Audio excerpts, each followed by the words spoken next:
안녕하세요. 캐나다 스키 레벨 4 양성철입니다. 자, 영상을 분석하기에 앞서 스키판, 즉 플레이트라고 하죠. 여기에 대한 설명을 먼저 하고 영상 분석을 해보도록 하겠습니다. 자, 스키의 성능을 꺼내기 위해서 움직이는데요. 움직임에도 적어도 세 가지 패턴이 존재합니다. 이 패턴은요, 수년간 월드컵 회전 경기와 기술선수권대회 회전 종목의 활주 스키의 형상에 따라, 즉 패턴이죠. 이거의 변화에 따라 명확해지고 있습니다. 자, 스키의 변화라는 것은요, SL 경기용 기본으로 개발되는 기술계 회전 모델에 해당되는 말입니다. 우리가 보통 165cm 전후의 길이로 12m 정도의 회전 반경을 갖는 것이 일반적이고요. 이러한 스키들은요, 구조적으로 설면으로부터 저항을 받기가 쉽습니다. 자, 그러면은요, 설면으로부터의 저항을 어떻게 스키의 회전력으로 전환을 시키고 그 속도를 살려낼 것인가가 관건이고요. 그리고 회전과 회전은요, 어떻게 또 연결할 것인가, 또 회전 계열의 스키가 갖고 있는 성능을 어떻게 잘 살려서 이렇게 표현을 할 것인가가 어떠한 그런 것들이 이제 고민이죠. 말이 좀 점점 어려워지긴 하지만 좀 더 집중해서 들어주시면 감사하겠습니다. 자, 회전과 회전의 경우 신체의 움직임을 기준으로요, 쇼턴으로 활주할 때 패턴을 크게 세 가지로 나눠 볼 수가 있습니다. 그리고 안전형이라고 하고요, 합리형이라고 하고 복합형이라고 하는데, 안전형이라고 하는 거는요, 우리가 테일을 컨트롤해 나가는 것을 말하고요. 그 다음에 합리형이라는 거는 탑을, 아까 얘기한 그 팁을 컨트롤해 나가는 거고요. 그 다음에 복합형은요, 아까 탑과 테일을 동시에 같이 섞어서 이렇게 내려가는 것을 나뉘어 부르도록 하겠습니다. 자, 그럼 지금부터 고태현 데몬의 쇼턴을 보시겠습니다. 고태현 출발, 쇼턴.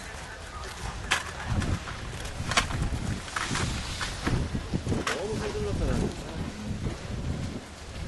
아니, 스키가 안 빠지니까. 뭔가 안 돼.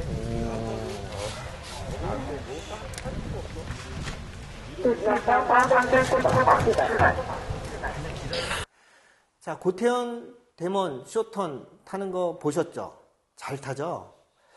자, 제가 보는 관점에서는요, 이 레인보우 상단 부분과 중단, 하단 부분, 이 그 세 가지로 이렇게 나눠 볼 수가 있는데요. 지금 상단 부분에 이렇게 타는 거 보면은요, 중단 부분서부터는 페이스가 제대로 원하는 페이스로 해서 자기가 스키를 주도적으로 이끌어가는 모습을 볼 수가 있고요. 근데 상단 부분에서는 뭔가가 잘 타는데, 이게 뭔지, 이게 약간의 그런 느낌들을 좀 가질 수가 있습니다.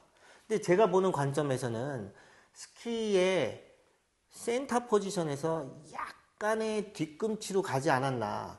자, 그로 인해서 스키가 빨리 빠져나가야 되는데 조금 설질도 그렇고 여기에 따른 어떤 약간의 그 신체 조작도 조금 버거운 듯한 그런 느낌을 볼 수가 있습니다.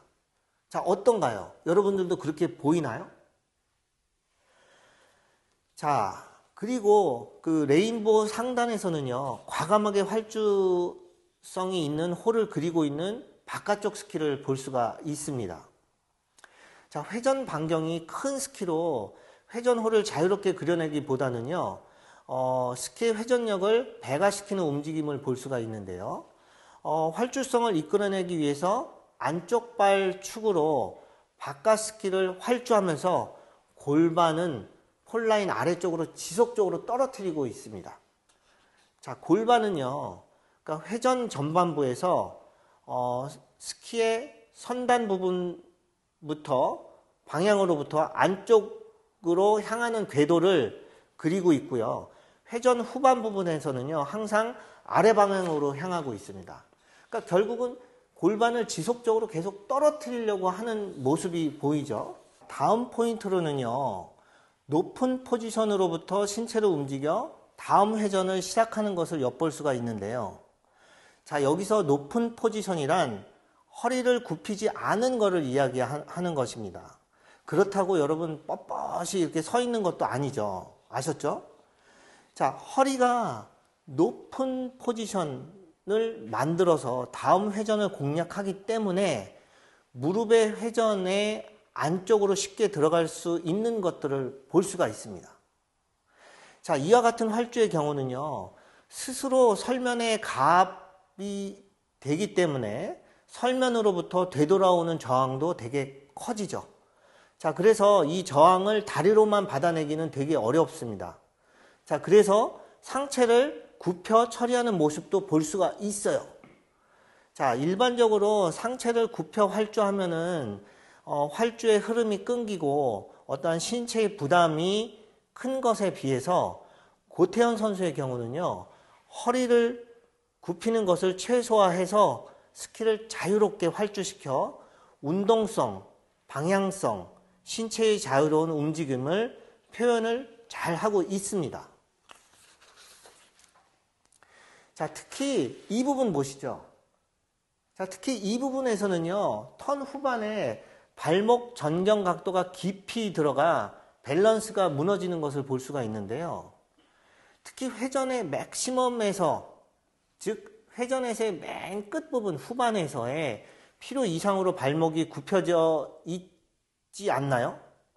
자, 이와 같은 어떠한 그 상태로 설면으로부터의 저항을 받으면요, 미처 대처하지 못하고 신체가 열려버리거나 특히 골반이 열려버리거나 스키가 설면으로부터 떠버려서 무릎이 벌어지거나 후경이 되는 경우가 쉽게 발생할 수가 있습니다. 자, 쇼터는요, 짧은 시간 내에 회전을 마무리해야 되기 때문에 힘이 한순간에 확 집중이 되거든요. 그래서 특히 설질에 따라서 순간적인 판단 실수로 몸의 움직임이 자신의 의도에서 벗어나는 경우가 잦습니다. 자, 이렇게 되면요, 발 밑에서의 밸런스가 깨져 결국은 실패로 연결돼 버리고 마는 경우가 많습니다. 이때 바깥쪽 스키를 신체의 측면으로부터 움직이는 것보다는 활주면의 방향으로 힘을 내보낸다? 라는 어떠한 감각적으로 움직여주는 것이 되게 좋습니다. 자, 특히 회전은요, 짧은 구간에서의 비트는 조작이 능숙한 어떠한 부드러운 하체를 이용하는 듯한 느낌이 이렇게 오는데요. 높은 허리 포지션으로부터 회전을 시작해서요, 중심이 낮아지고 그 다음에 점점 중심이 낮아지는 것을 볼 수가 있습니다. 다 허리와 골반은 회전의 바깥쪽을 향하고 있고요. 비틀기를 능숙하게 사용을 하고 있습니다. 특히 스키와 신체의 거리가 점점 좁아지다가 회전의 맥시멈에 이루어서는요, 발목과 무릎 고관절이 충분히 굽혀진 상태에서의 스트레칭에 하중을 하고 있는 느낌? 뭐 이렇다라고 할 수가 있죠. 자, 그래서 고태현 선수의 장점은요, 스스로 하중을 하고 있음에도 불구하고 터치가 매우 부드럽다라는 점입니다. 그래서 순간적인 엣징을 극단적으로 처리하지 않고요, 하체의 부드러움으로 스키를 미끄러뜨림으로 볼 수 있는 거죠. 스키 고유의 옆틀림을 살려서 엣지의 각도를 빠르게 설정하면서 스키를 휘게 하는 활주하는 그야말로 최고의 스키어죠.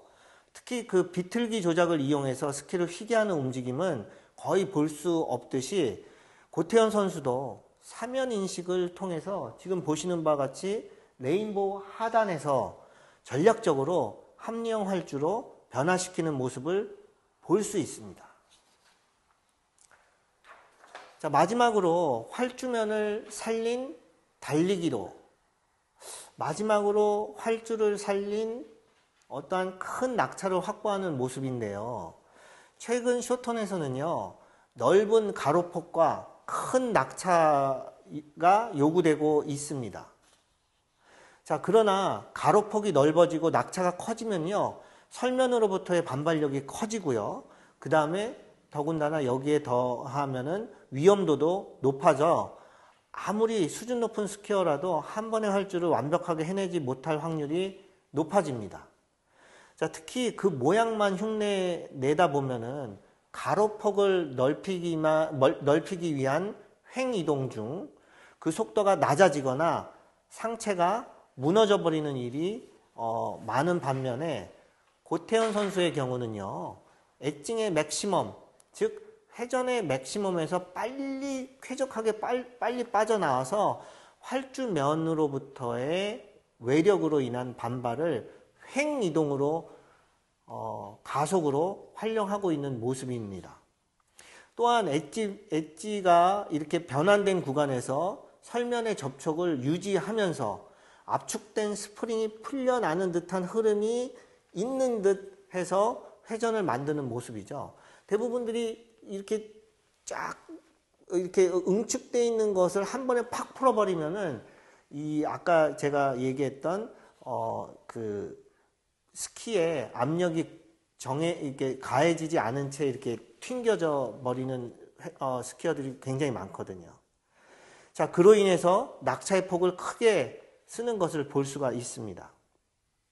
자, 끝으로 고태현 데모는요, 스키의 낙차 폭을 의식을 하고 그 다음에 중심 이동에 신경을 많이 쓰면서 활주 모습을 심판들에게 보여줌으로써 쇼터넷의 고득점으로 이어짐을 알 수 있습니다.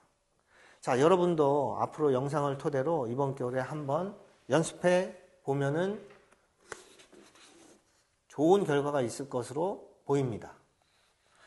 자, 이상 캐나다 레벨 4 양성철이었습니다.